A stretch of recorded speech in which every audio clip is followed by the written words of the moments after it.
Alarming system ఉందా అంటే out trade చెప్తున్నాడు ఆయన ఉంది అని.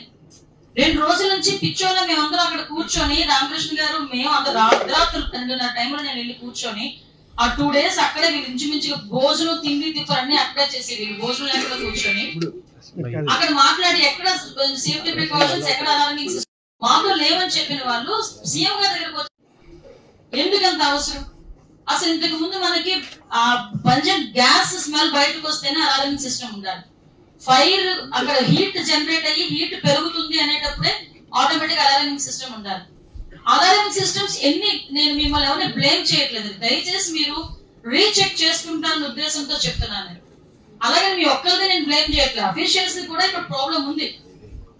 అఫీషియల్స్ కూడా ప్రాబ్లం ఉంది. ప్రాపర్ వేలో వీళ్ళు కనుక ఇన్స్పెక్షన్ చేస్తున్నా మీరందరూ కూడా ఏదైతే థర్డ్ పార్టీ పెట్టి లాస్ట్ 5 years లో థర్డ్ పార్టీ పెట్టి మీరందరికీ కూడా సేఫ్టీ ఆడిటింగ్ చేసామన్నారు. ఓకే, వాటెవర్ ఇట్ ఎవరు చేసిన సేఫ్టీ ఆడిటింగ్ చేసిన తర్వాత మీకు ఇచ్చిన పేపర్స్ ని లేకపోతే అది పేపర్ గానే ఉంటుంది, జరుగుతూనే ఉంటుంది.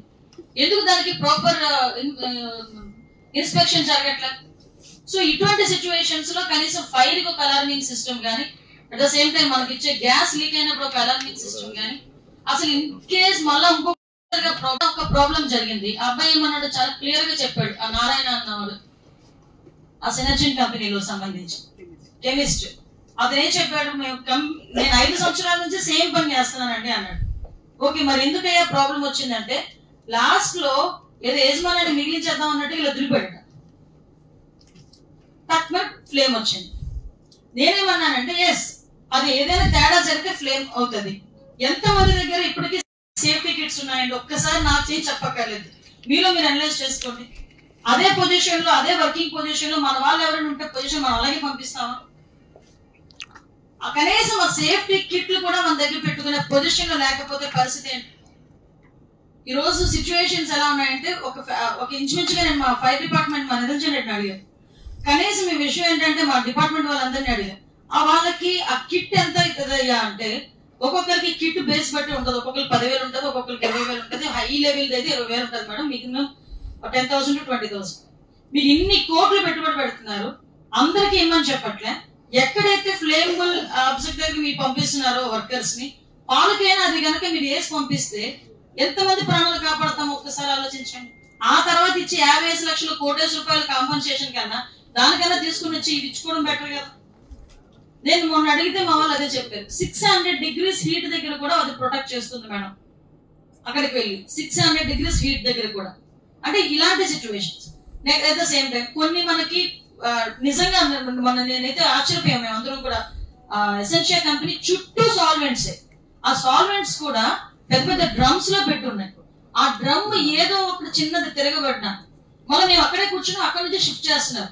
మా పరిస్థితి ఎలా ఉందంటే మొన్న నైట్ లిటరల్లీ చెప్తున్నామండి, వెళ్ళి మధ్యలోని ఏదో అగ్నిగుండంలో మధ్యలో కూర్చున్నాం అక్కడ రాత్రి అంతా కూడా అరౌండ్ 5 o'clock వరకు. మొత్తం అవన్నీ మళ్ళీ సీఎం గారు వస్తున్నారు, ఈ సెక్యూరిటీ మళ్ళీ ఇదంతా ఉంటే ఎక్కడైనా ఏదైనా డిస్టర్బ్ అవుతుందేమో. అంటే మినిమం ప్రికాషన్స్. ఇందాకే మా ఆఫీషియల్స్ చెప్తున్నారు, మీరు ఒక ఆఫీస్ రూమ్ అని పెట్టి ఆఫీస్ రూమ్ లో కూడా బయటికి ఆఫీస్ రూమ్ ఉంటుంది, లోపల ప్రొడక్షన్ స్టార్ట్ అవుతుంది.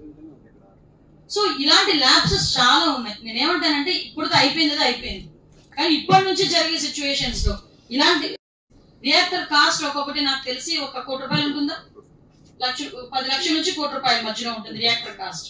1 కోటి రూపాయలు. మన వాళ్ళు ఏం చేస్తారంటే రియాక్టర్ ఇప్పుడు పనిచేస్తుంది కదా, ఇప్పుడు ఎందుకు లేదు 1 కోటి రూపాయలు పెట్టడం, ఇప్పటికి పనిచేస్తుంది కదా, ఒక్కసారికి పేలిందంటే 17 కోట్లు 18. నేనేమంటే ఆ మెయింటెనెన్స్.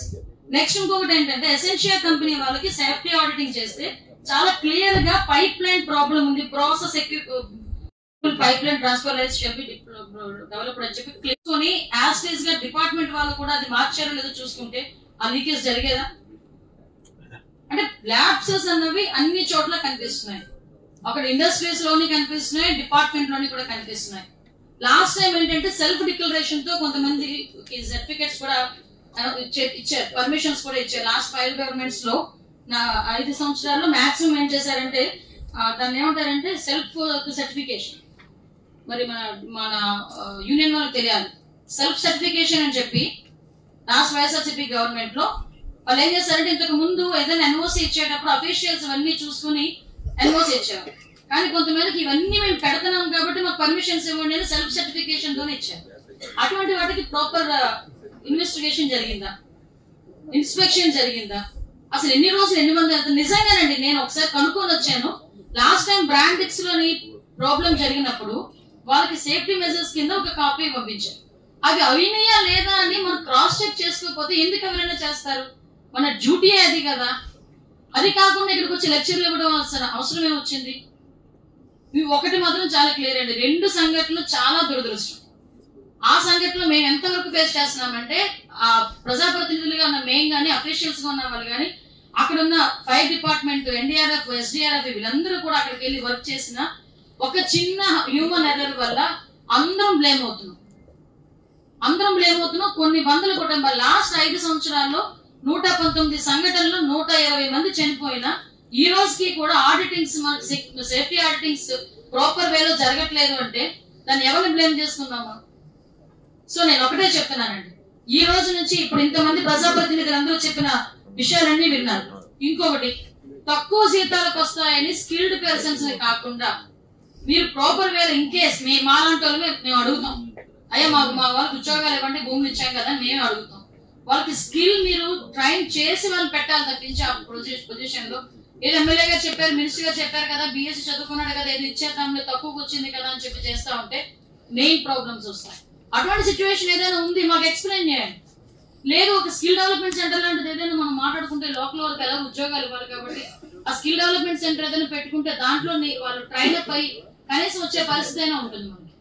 అంటే ఇలాంటి సిచ్యువేషన్స్ చిన్న చిన్న మెయిన్ సిచ్యువేషన్స్ అనుకుంటాం కానీ